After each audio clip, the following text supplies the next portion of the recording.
that Sam Mitchell had a bit to say at three-quarter time to the midfield, and that might have spurred you on a bit. Can you tell us about that? Yeah, he had a word at three-quarter time. Our work rate was probably a bit off as midfielders, and they were probably outworking us to stoppages. So he come down pretty fired up. He knocked the cup out of my hand and splashed it over my face, actually. So, but yeah, the boys responded really well, and yeah, midfield stood up in the last. So 10 possessions for you and 9 for Yowie, so you both took on the message pretty well then, would that be fair to say? Yeah, I think it was a collective more so. It just need to pick up our work rate pretty much.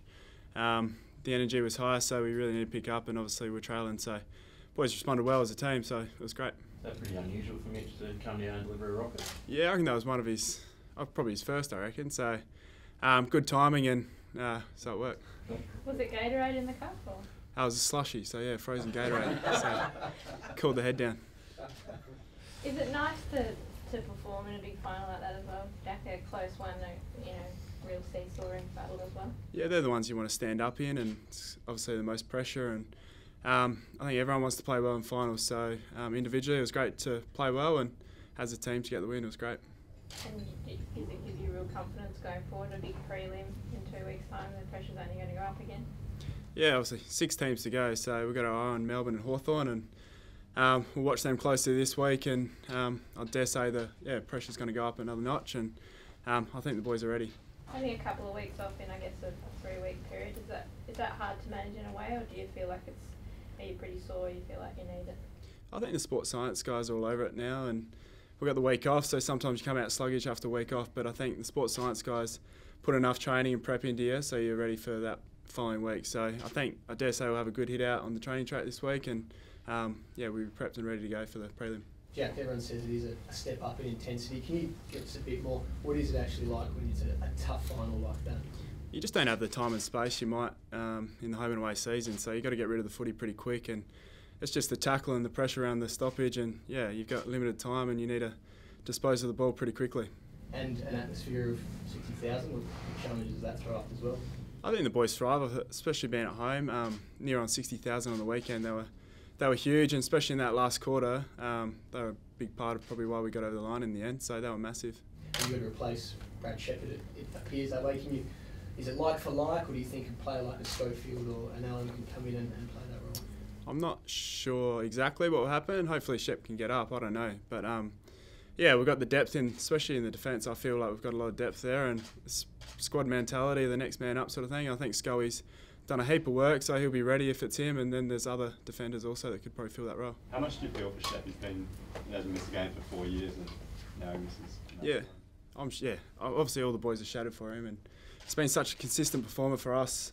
He's important to our team, and he just gets the role done every week, so he's an important part of our team, so hopefully he's there in the prelim or the week after if we make it. So yeah, shattered for him, and I'm sure he'll be around the club with high spirits still. What was he like after the game in the rooms? I think he was optimistic, he was positive, he was walking around, which was a good sign. But yeah, it's hard to know before the scans come back. Jack, this is your first prelim final. You've been so close on a couple of occasions now. What, you personally, how are you feeling about the opportunity of one step away from a grand final? Yeah, without experiencing it, just feels like another final. I think we've put ourselves in a really good position, and we've got the time off and freshen up. I think a few of the boys will be liking the week off, and yeah, me personally, I just feel like it's another final, and yeah, hopefully it's the same result as last week. You're happy with weeks off because you've had now a couple of weeks off in between that one game? Yeah, happy with it. Sometimes you want to keep the ball rolling and play week after week, but then other boys in the team are probably sore and they're probably wanting the bye. So as a collective, I think it's better for us to have the week off, and I'm sure we'll do the prep throughout the week and be prepped and ready to go. Well, you get a couple of days off. Sorry, you get a couple of days off. Do they let you have a couple of days off this week? I actually don't know the schedule yet. I'll find out. I think we get an email, Savo. So I dare say I'll have a couple of days off and maybe the weekend off with a Friday train. I'm not sure yet. So, what were your emotions in especially the first half when JK was so close to taking marks but wasn't able to hold on to them? Did you feel like it was one mark away from having an impact on the game that he did in the end have an impact on? Yeah, I thought JK put himself in really good spots, and I thought Goldsack did a really good job coming in off limited time as well. But he was very close, and it only takes JK a quarter to really have an impact on the scoreboard. So I'm glad he found his feet in that last, and it really helped us. It takes pressure off when the big boys are marking him up forward, and the team thrives off that. Has Lewis Jetta been telling you about how he's been practicing his celebrations and how he studies them and worldwide ones and stuff like that? He does some different stuff, doesn't he? He's such a character around the club, and the boys love that energy and what he brings to the team. So I haven't seen that one, the Ronaldo celebration, but he just brings energy and he's good to have around the club. So it gives you a lift, does it, when you see a bloke that happy? Yeah, he was enjoying his footy. I think when Jets is playing his best footy, he's enjoying it and taking the game on. And I think Jets is the type of player that probably stands up in September. There's no fuss, and he just keeps taking those kicks. And yeah, we boys thrive off his energy. Give us a grab about the crowd too, would you? Like when you ran out, I reckon that's the loudest I've ever heard. What was it like for you going when you came out onto the ground and the effect of the crowd? Yeah, I think they stepped it up a notch, that's for sure, from the home and away season.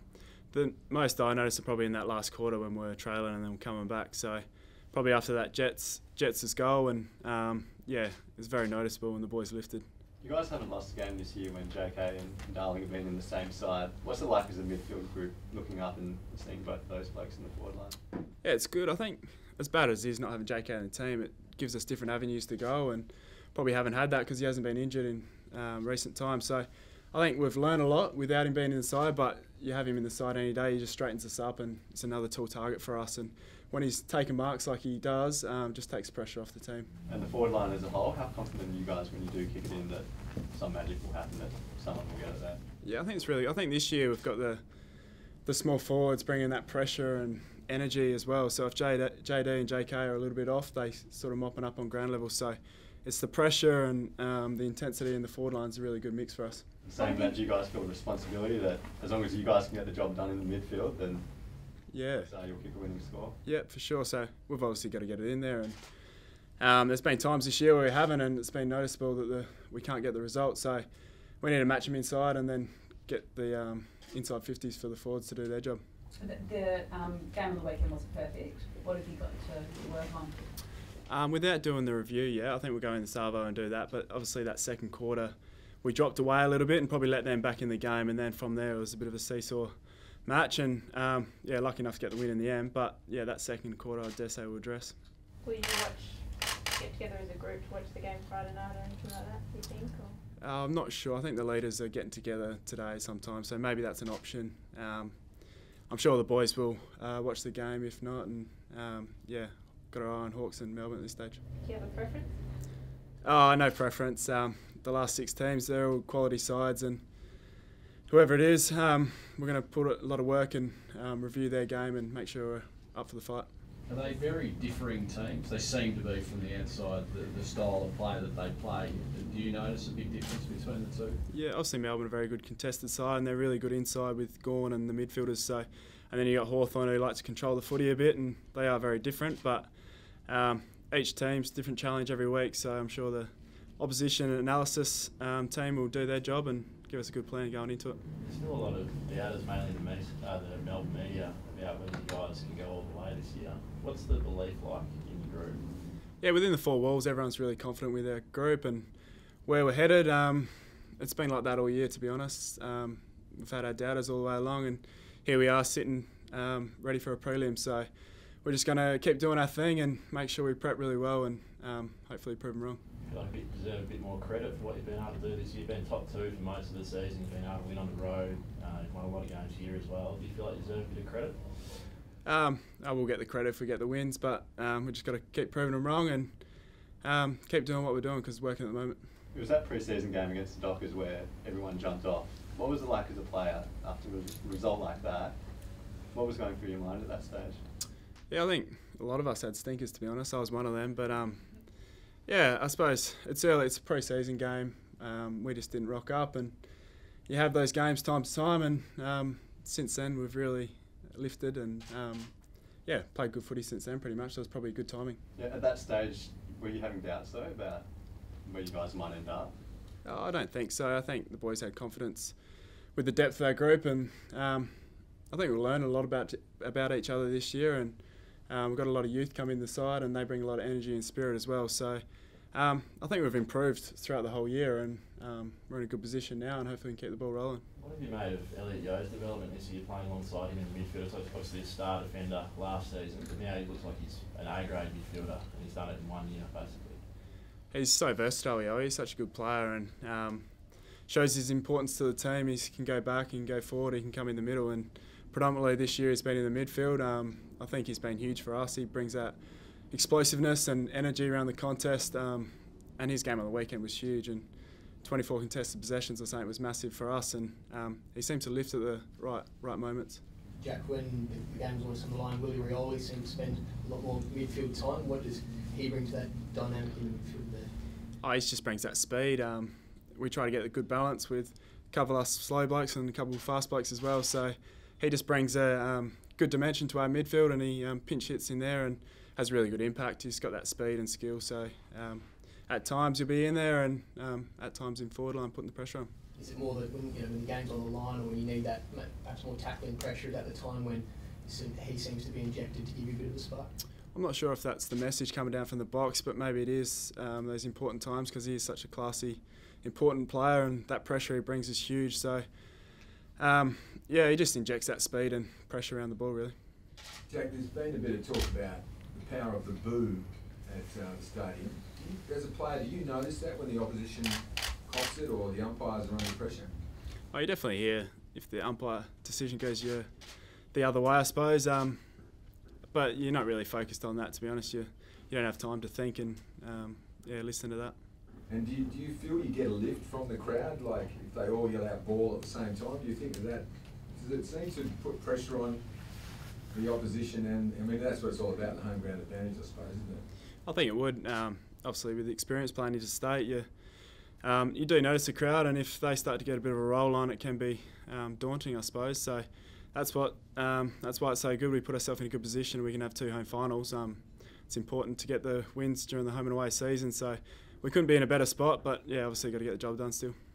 And this is why you came to this club, isn't it, Jack? This is for exactly where you are now, playing the sort of footy you are and in the position you are as a team. Yeah, I just want to play in September pretty much and have a bit of success throughout my career. So I'm really glad I made that decision, and probably didn't work out the way I would have liked the first year and a half, but I think I've learned a lot from that first year and a half, and I think my game's developed since then, and playing in finals and about to play in a prelim, so couldn't ask for much more. And is Gaffy and Nick having much to say about the midfield? Are they helping at this stage? Yeah, so I got Gaffy back last week, and he's joining training now, so probably wants to keep the weight off and keep running around with the boys. And then Nick's helping out with the ruck stuff, so he's working one-on-one with the rucks, and he's down on the bench on the weekend, so he keeps an eye on the centre bounces and talks to the boys as they come on and off. And do you feel you can go to Gaffy and just talk about stuff if you need to in the lead up to a final, or who you might be playing on, that sort of thing? Yeah, for sure. Probably Shuey and him work together, because they're probably two that get tagged a fair bit, so they work together. And Gaffy gives advice to the young boys as well when he's in on the meetings and stuff, so he chips in when he needs to. And obviously him and Nick have got a lot of experience and quality players, so the boys feed off that stuff.